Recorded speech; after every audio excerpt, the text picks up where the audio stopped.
Good evening. The Scottish Government is tonight under renewed pressure to strike a deal over the return of devolved powers post-Brexit after Welsh ministers reached agreement with the UK Government. The Conservatives said the SNP was isolated now that Labour in Wales has reached a deal.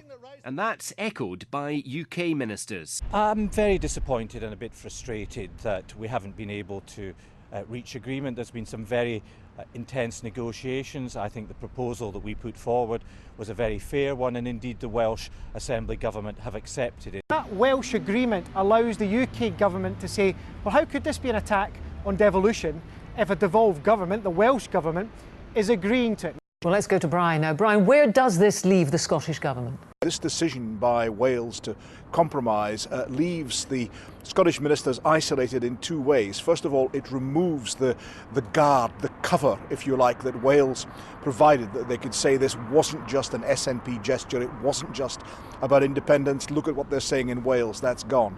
Secondly, if there is, this was always on the one hand about a deal, but also about an ultimate blame game, and this leaves it open to the argument that if there is no final agreement across the UK as a whole, across these islands as a whole, then blame might be said to attach to the Scottish Government rather than the UK or Wales, and indeed that blame is already being attached here at Holyrood by opposition Conservatives.